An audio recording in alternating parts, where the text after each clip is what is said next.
In the last lectures, we have seen many different properties for the Lebesgue integral on abstract measure spaces.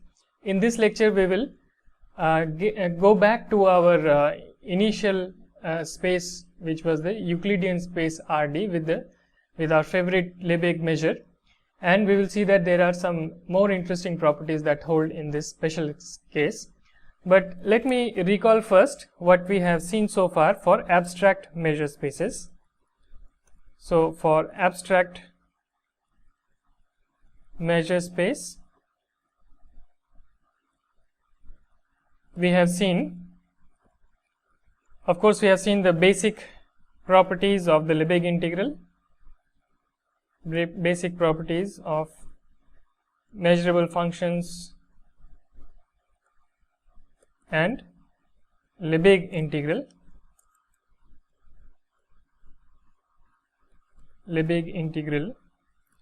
We have also seen the abstract Egorov's theorem in the abstract setting, which was based on the Littlewood's third principle, which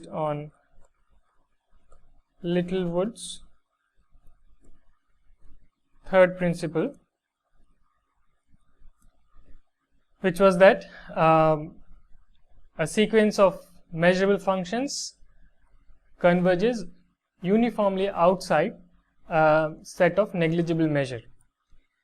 And we have also seen various convergence theorems.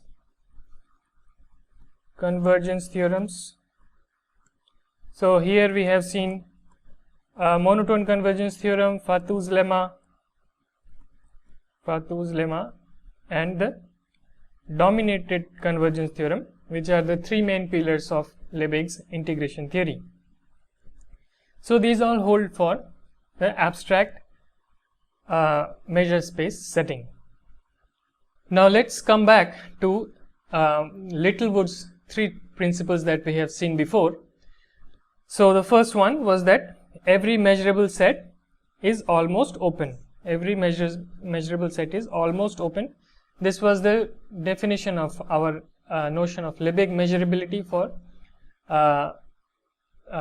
for sets in Rd, and we also had that every measurable set with finite measure is almost a finite union of boxes. So I left it as an exercise, which is not very difficult to show, that if you have a set of finite measure, then you can approximate it with a finite union of boxes. So this was the Littlewood's first principle, and we have already seen this part. We have also seen Littlewood's third principle, which says that every pointwise convergent sequence of measurable functions is almost uniformly convergent. So this was, of course, Egorov's theorem,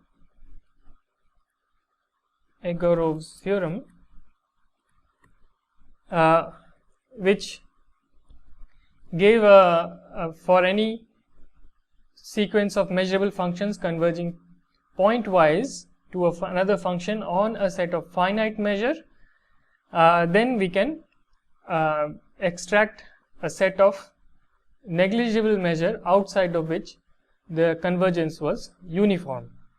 So this was the Littlewood's third principle. What we haven't seen yet is Littlewood's second principle. So this we haven't seen, the second principle, which says that every L1 function or absolutely integrable function is almost continuous. Now note that we cannot state this second principle for arbitrary measure spaces, because we need the notion of continuity, which only holds for topological spaces. And so this second principle we will state for the Euclidean space Rd. One can also state it for more general topological spaces like locally compact Hausdorff spaces, but we won't see it here, and we will only state it for Rd. So this is what's called Lusin's theorem.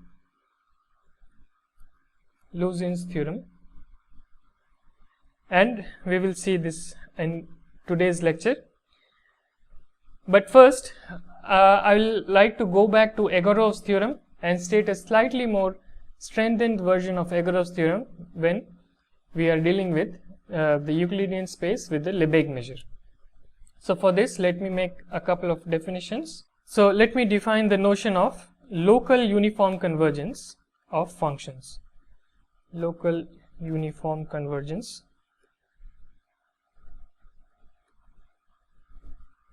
in RD. Okay, so we are back to the case of the Euclidean space with the Lebesgue measure.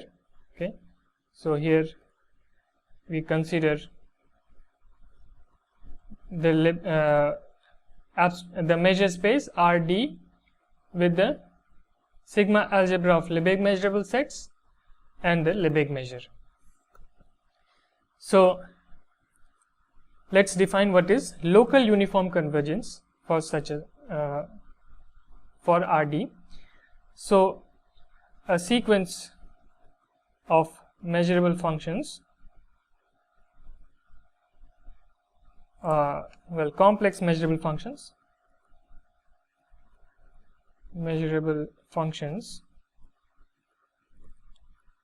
Fn is said to converge locally uniformly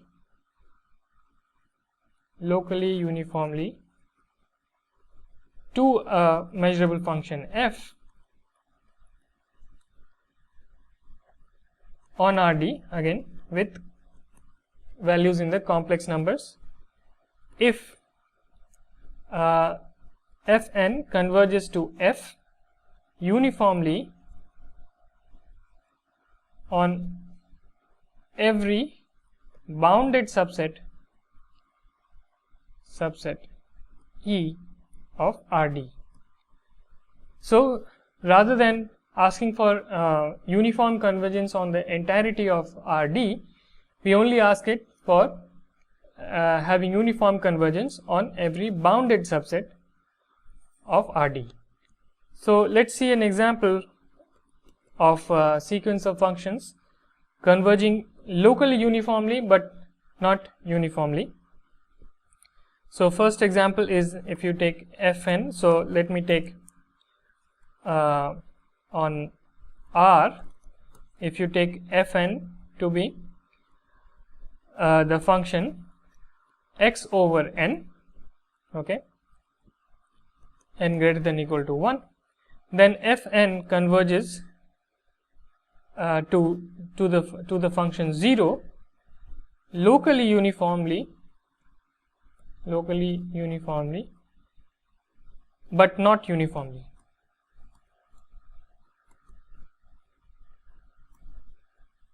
So we see that this is a weaker notion of convergence, and I leave it to you as an exercise to check that this convergence is not uniform but it is locally uniform.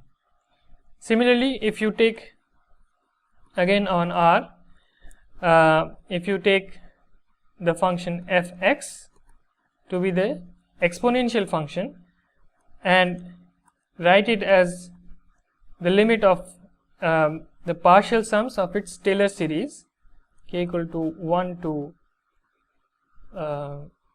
0 to n, and you take x to the power n over x to the power k, over k factorial.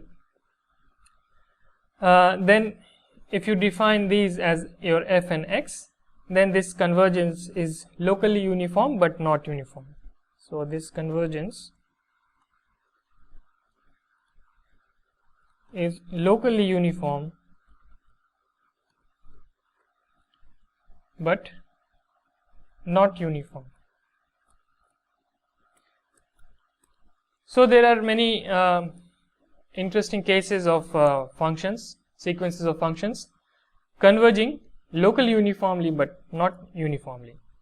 So let me state a version of Egorov's theorem which uses the notion of local uniform convergence in RD and which slightly strengthens our abstract Egorov's theorem. So let's look at the statement of Egorov's theorem for Rd. So it states that if Fn is a sequence of complex measurable functions on Rd and it converges pointwise to some function f, pointwise almost everywhere in Rd. So here we allow convergence pointwise almost everywhere. Then given epsilon greater than 0, there exists a set f such that the measure of this set is less than or equal to epsilon, and Fn converges to f locally uniformly on the complement of f, which is the same as saying that Fn converges uniformly on Fn f complement intersection some bounded set E for every bounded set E in Rd. So let me write another equivalent statement, which is that Fn converges to f uniformly on f complement intersection B0 m0 for all positive integers m0.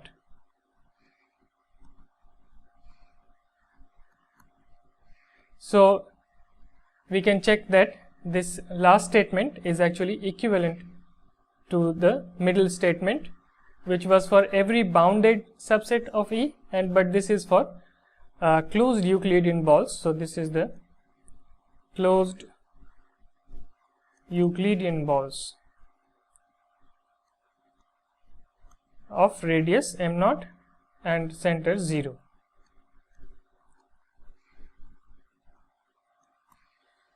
So we will prove this last statement to establish Egorov's theorem. So let's look at the proof, but first let me recall what was the abstract version of Egorov's theorem.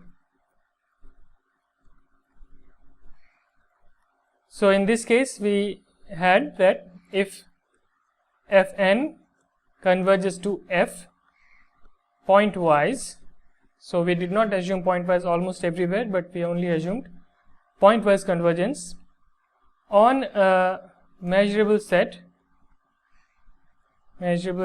E such that it has finite measure, then for any epsilon greater than 0 there exists a subset A epsilon of E such that the measure of E minus A epsilon is less than or equal to epsilon, and Fn converges to f uniformly on this set A epsilon. So outside this set A epsilon, which has negligible measure inside E, we have uniform convergence on A epsilon itself. So we are going to use this abstract version. So for Fn converging to f in Rd, for any positive integer m, we take E to be B0m in this above abstract version of Egorov's theorem. Then given epsilon greater than 0, there exists a set A m epsilon, a subset of B0m, such that first that the measure of B0m minus A m epsilon is less than or equal to epsilon, and secondly that Fn converges to f uniformly on A m epsilon. So we can apply for any m this abstract Egorov's theorem, and we deduce this statement. So here I would like to take, rather than epsilon, I would like to take epsilon over 2 to the power m, so that I can use an summation trick as we have done before. So now let us denote by Fm epsilon this set B0m minus Am epsilon, and we take F to be the union of all these Fm epsilons. Then of course the measure of F is less than or equal to the sum of all the Fm epsilons, m greater than or equal to 1, and so this is less than or equal to epsilon because each one is less than or equal to epsilon over 2 to the power m. So we have that this measure of this set F is less than or equal to epsilon, and now I claim that for any m naught Fn converges to F uniformly on F complement intersection B0 m naught. So let's see why this is true. So we have that B0 m naught intersection F complement is the same as B0 m naught intersection with, so the complement of F. So we had F itself is a union of these Fm epsilons, and so you have to take the complement. So this is B0 m naught intersection with the intersection now of m greater than or equal to 1 F the complement of Fm epsilon, but the complement of Fm epsilon, the intersection is just the same, this intersection is the same as the intersection of all Am epsilon. So remember that Am epsilon was the set we chose inside each B0m, the closed unit ball B0m, and our F epsilon was precisely this set B0m minus Am epsilon. So the complement of Fm epsilon is, so let me write it down here, Fm epsilon complement is equal to B0m intersection Am epsilon complement, and then you have a complement. So then you get B0m complement union Am epsilon. So if you take the intersection of all these, so if you take the intersection over all m, here also intersection over all m, and here also intersection over all m, then the first part intersection m greater than or equal to 1 B0m complement, this is nothing but Rd, so you don't get anything extra here, and you will only get the intersection of Am epsilon. So this is why we can write this last statement that B0m naught intersection F complement is the same as B0m naught intersection with the intersection of all Am epsilons. But now this set is a subset of B0m naught intersection Am naught epsilon in particular, because we have an intersection over all m, and this is nothing but Am naught epsilon because this is a subset, Am naught epsilon is a subset of B0m naught by construction.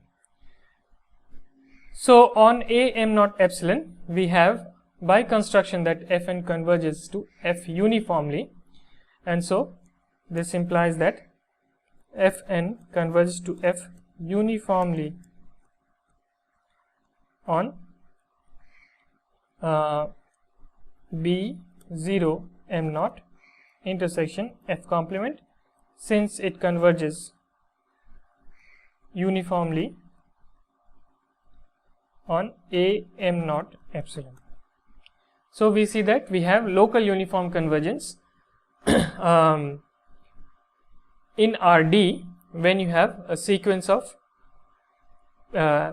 functions converging pointwise almost everywhere. So here I missed one thing, which is that our functions converges pointwise everywhere, pointwise almost everywhere. Here we have pointwise almost everywhere convergence, but here we need pointwise everywhere convergence.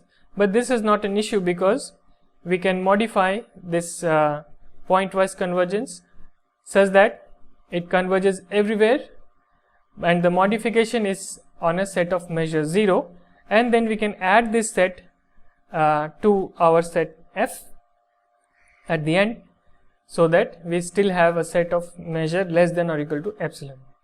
So note that if Fn converges to F pointwise almost everywhere, then after modification on a set, let's call it E, of measure 0, without loss of generality we can assume that Fn converges to F pointwise everywhere rather than almost everywhere, and in the end we can take the union of F union this set of measure 0, and this set still has measure less than or equal to epsilon. So modifications on a set of measure 0 doesn't affect our statement of Egorov's theorem.